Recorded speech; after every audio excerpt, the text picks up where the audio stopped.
Our Old Testament lesson for this morning comes to us from 1 Samuel, chapter 26, verses 6 through 25.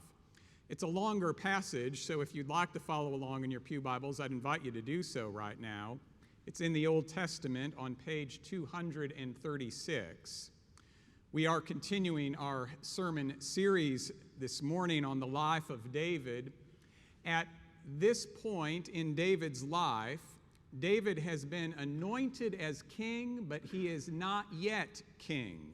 Saul is still king, and because of David's popularity, Saul has tried to kill David twice. So David is on the run from Saul, and Saul is pursuing David in the wilderness. Unbeknownst to Saul, David and his men have come upon Saul's camp. That's where we pick up in verse 6. Then David said to Ahimelech the Hittite and to Joab's brother Abishai, son of Zeruiah, "Who will go down with me into the camp to Saul?" Abishai said, "I will go down with you." So David and Abishai went to the army by night. There Saul lay sleeping within the encampment, with his spear stuck in the ground at his head, and Abner and the army lay around him. Abishai said to David, "God has given your enemy into your hand today. Now therefore, let me pin him to the ground with one stroke of the spear. I will not strike him twice." But David said to Abishai, "Do not destroy him, for who can raise his hand against the Lord's anointed and be guiltless?" David said, "As the Lord lives, the Lord will strike him down, or his day will come to die, or he will go down into battle and perish. The Lord forbid that I should raise my hand against the Lord's anointed. But now take the spear that is at his head and the water jar, and let us go." So David took the spear that was at Saul's head and the water jar, and they went away. No one saw it or knew it, nor did anyone awake, for they were all asleep, because a deep sleep from the Lord had fallen upon them. Then David went over to the other side and stood on top of a hill far away, with a great distance between them. David called to the army and to Abner, son of Ner, saying, "Abner, will you not answer?" Then Abner replied, "Who are you that calls to the king?" David said to Abner, "Are you not a man? Who is like you in Israel? Why then have you not kept watch over your lord the king? For one of the people came in to destroy your lord the king. This thing that you have done is not good. As the Lord lives, you deserve to die, because you have not kept watch over your lord, the Lord's anointed. See now, where is the king's spear, or the water jar that was at his head?" Saul recognized David's voice and said, "Is this your voice, my son David?" David said, "It is my voice, my lord, O king." And he added, "Why does my lord pursue his servant? For what have I done? What guilt is on my hands? Now therefore, let my lord the king hear the words of his servant. If it is the Lord who has stirred you up against me, may he accept an offering. But if it is mortals, may they be cursed before the Lord. For they have driven me out today from my share in the heritage of the Lord, saying, 'Go, serve other gods.' Now therefore, do not let my blood fall to the ground, away from the presence of the Lord. For the king of Israel has come out to seek a single flea, like one who hunts a partridge in the mountains." Then Saul said, "I have done wrong. Come back, my son David, for I will never harm you again, because my life was precious in your sight today. I have been a fool and have made a great mistake." David replied, "Here is the spear, O king. Let one of the young men come over and get it. The Lord rewards everyone for his righteousness and his faithfulness, for the Lord gave you into my hand today. But I would not raise my hand against the Lord's anointed. As your life was precious today in my sight, so may my life be precious in the sight of the Lord, and may he rescue me from all tribulation." Then Saul said to David, "Blessed be you, my son David. You will do many things and will succeed in them." So David went his way, and Saul returned to his place. The word of the Lord.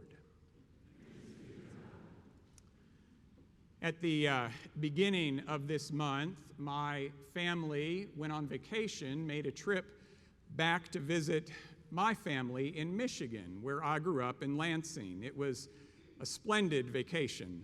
We got there by driving through the Great Smoky Mountains. I'd never seen them before. They were gorgeous, just beautiful, and it really made me want to hike in those mountains someday in the future. And if I ever do go hiking there, I'm going to remember the advice of Bill Carl, another Presbyterian minister, former president of Pittsburgh Theological Seminary. Bill says that he has enjoyed hiking in the Smoky Mountains of Tennessee on a number of occasions in his life. During the course of those excursions, he got to know a guide, an expert hiker. Her name was Margaret Stevenson. Mrs. Stevenson, who is now deceased, was a legend in the Smoky Mountains in her day. Says Bill, she used to hike 10 or 15 miles every day. It was a joy to hike with Margaret because she knew every turn and every trail and every plant and tree by its Latin and colloquial name. My first trip up Mount LeConte was her 75th. My second was her 125th. My third was her 500th. When she finally stopped hiking, she had climbed Mount LeConte more than 700 times.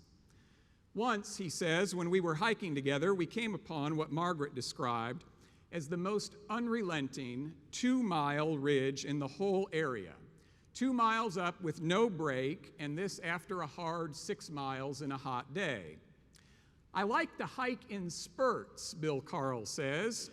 So I said, "See you later, Margaret," and took off in my usual fashion and got way ahead of her.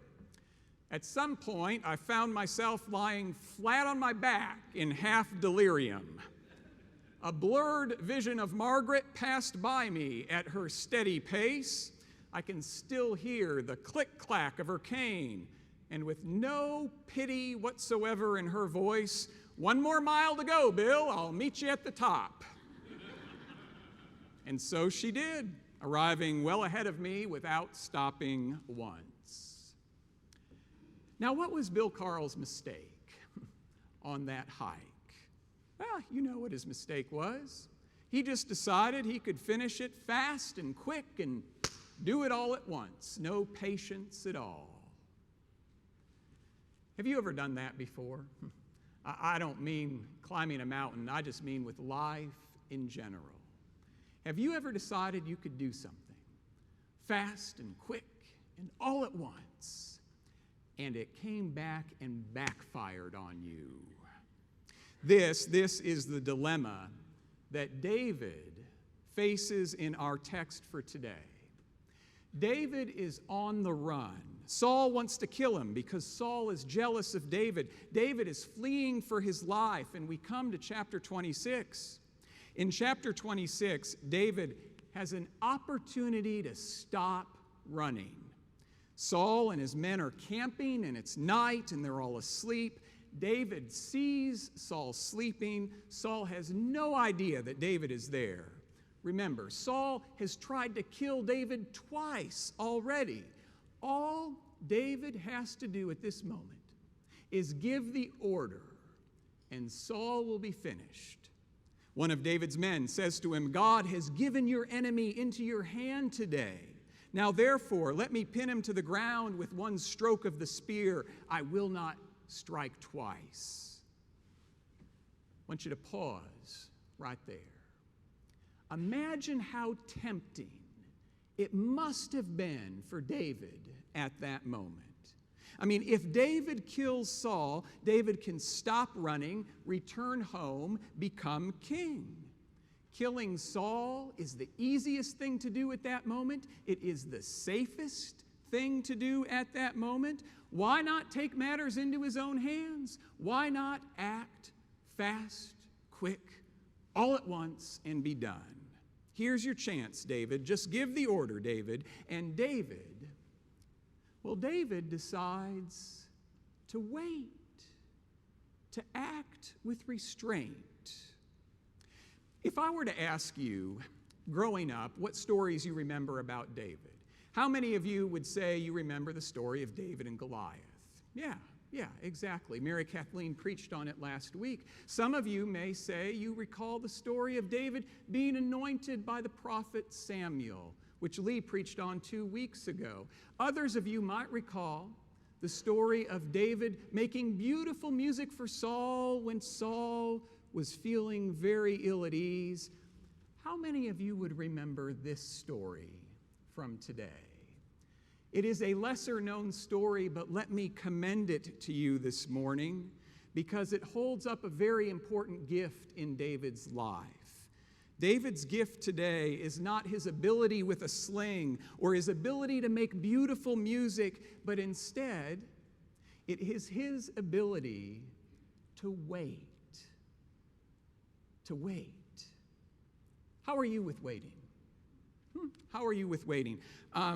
On the one hand, I should say I am no fan whatsoever of waiting. If any of you like it or enjoy it or would consider yourself an expert in waiting, please see me after worship today because I will hire you to be my personal tutor in that matter. Why? Why does David wait at this moment? On the one hand, it could be a matter of self-interest for David.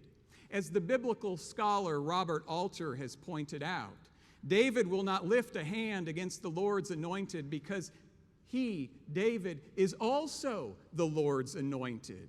And somebody could do the same thing to him one day. So maybe it's for his own good that David decides to wait, or maybe it's for the common good that David decides to wait. After all, if David kills the current king, not everyone in Israel will necessarily be happy with those arrangements. By becoming king, by killing the king, even in self-defense, that may not be the best route for David to become king. But even if those two reasons play a role, I think there is a third reason. David waited because he trusted God's hand more than he trusted his own hands. And that was a hard thing to do. No guarantee for David's future, even when he does this. If you read the first verse of chapter 27, which comes right next, David says to himself, I shall now perish one day by the hand of Saul. He thinks Saul's going to get him because he let Saul off the hook. No guarantee comes to David from waiting, and yet he trusts his life, not with his own hands, but with God's hands at this moment. How many of you enjoy waiting? I'm not seeing very many hands in the air. On our trip home from the Midwest last week, we were just outside of Asheville, and we noticed on the other side of the highway that the cars were slowing down. There was construction. And so we're going along, just clipping along real nice, but in the other lane, there's a mile of backed up cars, and then it's 2 miles of backed up, and then it's 5 miles of backed up cars. I lost track of the miles. You know what I was saying at that moment? Praise Jesus, I am not in that other lane. How are you with waiting? I'm not a fan, and let's be clear. There are times in life when it is simply unfaithful to wait in the face of bigotry or xenophobia or unrestrained greed. Christians are not called to silence and inaction and apathy. That's not the kind of waiting that I mean.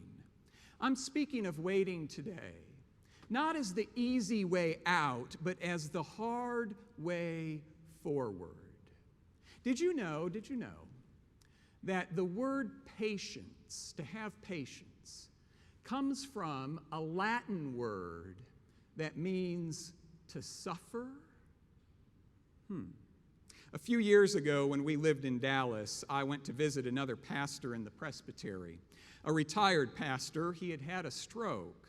He could not speak intelligibly. He could not swallow. He received his nourishment through a feeding tube. It was heartbreaking, especially since I had known him at an earlier time when he was capable and sharp and served as the stated clerk of the Presbyterian.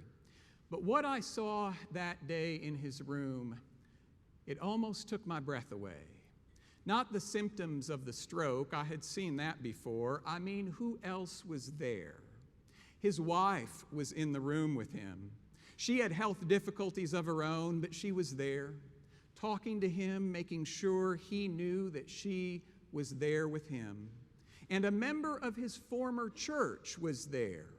This member was part of a rotating shift of members from that church. They would come in, they would stay, they would sit. They could not do much.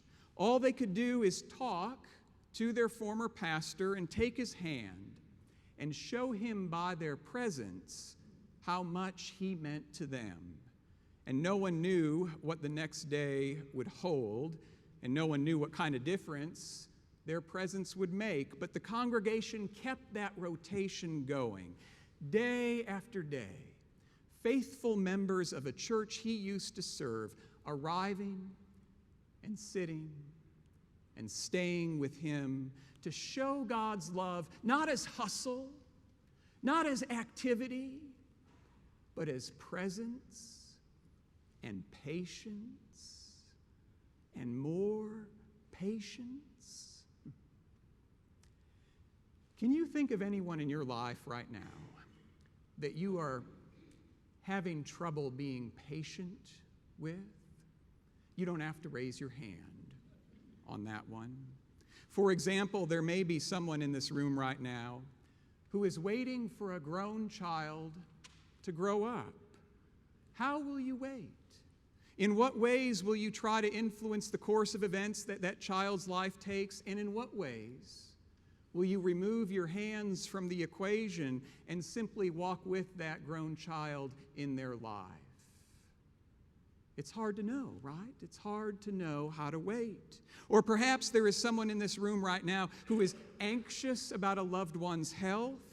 You know you cannot control whether or not your loved one will in fact get better, and so you have to wait, and you are wondering what God is calling you to do in the midst of that waiting. Waiting is rarely easy.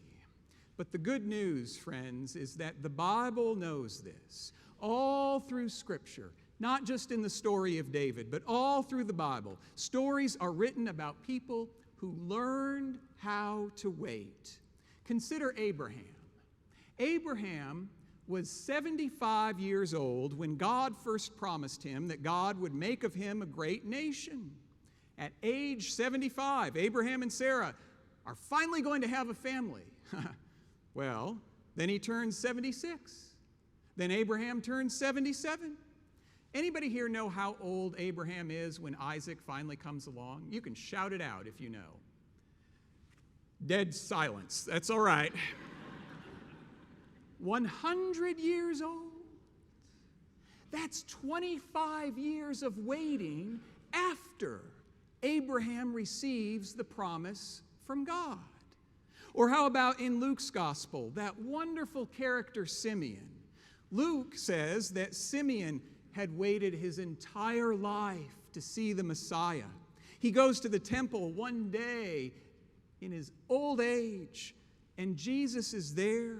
And in his old age, God fulfills the promise. It's a wonderful story. Can you imagine what it was like for Simeon, say at age 55?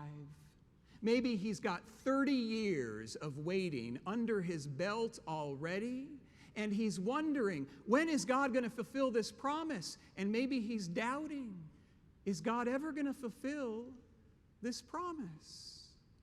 The early church thought Jesus would come back right away. The early church had to learn year after year how to wait.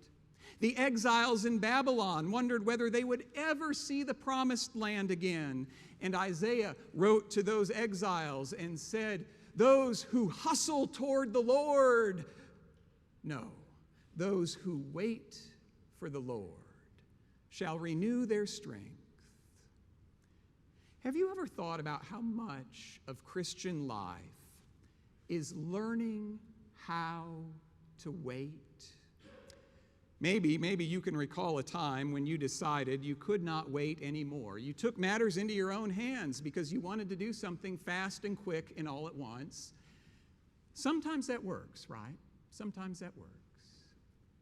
Maybe you can think of a time right now in your life when it didn't work and you found yourself flat on your back like Bill Carl did all those years ago.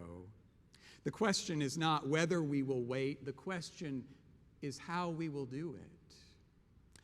Almost 30 years ago, on February 11th, 1990, when Nelson Mandela was released from prison, everyone was surprised that he walked from the prison rather than being driven by car. As one of my colleagues notes, it was the act of a patient man. His long walk toward the crowds mirrored his long walk to freedom and that of his people. By walking, he echoed that his freedom would not come without the release of his people. He reiterated the solidarity he'd shown throughout the previous decade when he refused to be set free unless his release coincided with political change. In his speech that day, Mandela said, "Our march to freedom is irreversible. It was not to be rushed or snatched like something that was in doubt or might disappear." He knew that time and that God were on his side. And on the strength of that knowledge, he reached out to the whole population. Mandela said, "We call on our white compatriots to join us in the shaping of a new South Africa. The freedom movement is a political home for you too." He described his arch opponent, President F.W. de Klerk, as a man of integrity. What an extraordinary statement of magnanimity toward a person who, together with his predecessors, had kept Mandela in prison for 10,000 days. Can you imagine such a statement of magnanimity in our own society these days? It requires a kind of strength that is much different than the impetuous and reflexive responses that we see on social media or that we see in our political arena. The next time you run across a moment in your life or a season in your life when it is hard for you to wait and you're really tempted to grab the steering wheel, let me invite you to think of David on that night long ago, that night when David found Saul asleep in his camp.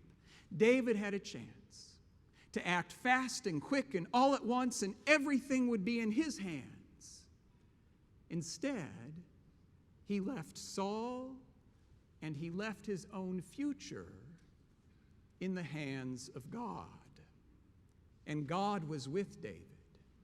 And God saw David through. Let me let you in on a little secret. God loves you just as much as God loved David. Whatever waiting you are being forced to do right now, whatever waiting you are being called to do right now, God will see you through. Amen.